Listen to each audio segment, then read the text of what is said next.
అస్మద్గురుభ్యో నమః. శ్రీమతే రామానుజాయ నమః. నేటి మంచి మాట.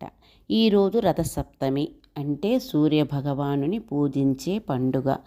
భూమిపై జీవరాశులు సుభిక్షంగా మనగలుగుతున్నారంటే అందుకు కారణం సూర్యుడే. అందుకే సూర్యుడిని కనిపించే దేవుడు అంటారు.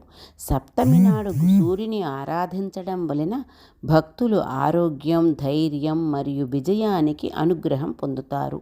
అరుణోదయ సమయంలో సూర్యోదయానికి ముందు స్నానం చేయడం వల్ల ఆరోగ్యంగా ఉంటారు.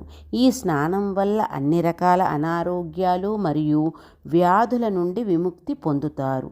7 జిల్లేడు ఆకులతో స్నానం చేసి సూర్యుడిని ప్రార్థించి భీష్ముడిని స్మరించుకోవాలి. తల, భుజాలు, మోకాళ్లపై స్నానం చేసే సమయంలో శరీరానికి, మనసుకు శుద్ధి చేకూర్చేందుకు 7 జిల్లేడు ఆకులను ఉంచుతారు. ఆ రోజు స్నానము చేసినచో 7 జన్మములలో చేసిన పాపాలు నశిస్తాయని గర్గ మహాముని చెప్పారు.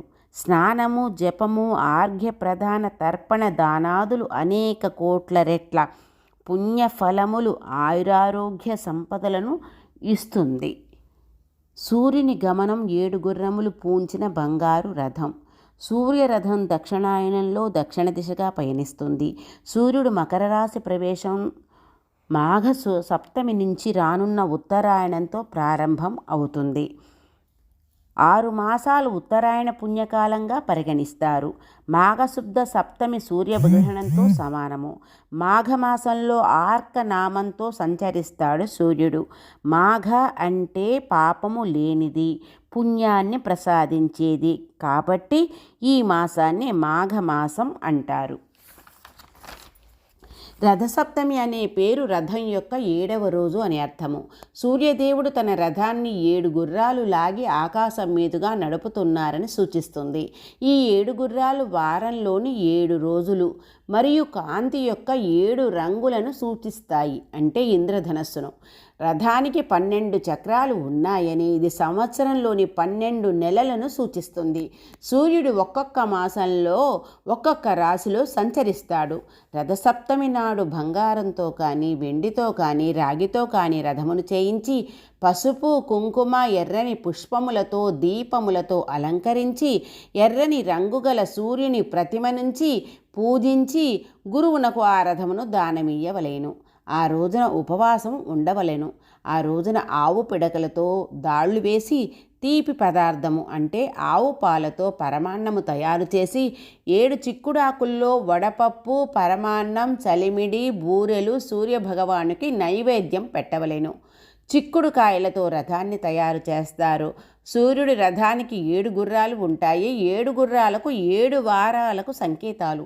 7 గుర్రాలను వేద ఛందస్సులు అంటారు. గాయత్రి, తృష్ణప్, జగతి, అనుష్టప్, పంక్తి, బృహతి, ఉష్ణిక్ అనే 7 గుర్రాల రథంపై భానుడు స్వారీ చేస్తాడు. మేఘం నుంచి మీనం వరకు అన్ని 12 రాసుల్లో ప్రయాణిస్తాడు. ఈ 12 రాసులను పూర్తి చేయడానికి సూర్యరథానికి ఏడాది సమయం పడుతుంది. రథాన్నెక్కి సూర్యుడు సాగించే ప్రయాణం ఈ రోజు నుంచే మొదలవుతుంది. కొత్తగా పెళ్ళైన యువతులు కొత్త నోములు పడతారు. అత్తగారులు కోడళ్లకు పసుపు కుంకుమలు, పండు తాంబూలాలు కానుకలుగా అందిస్తారు. ఈరోజు పాలు పొంగిచ్చుకున్న వాళ్ళు కోసిన కూరగాయలు కానీ, పండ్లు కానీ తినకూడదు.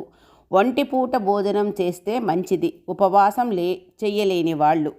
ఇంటి ముందు రథం ముగ్గు లోపలికి వస్తున్నట్టుగా రథానికి 12 చక్రాలను కూడా వేస్తారు. ప్రత్యక్ష దైవమైన ఆ సూర్యభగవానుని రథసప్తమి రోజున పూజించి ఆయురారోగ్యాలను పొందుదాం. జై శ్రీమన్నారాయణ. అడియేన్ రామానుజదాసి. జై శ్రీమన్నారాయణ.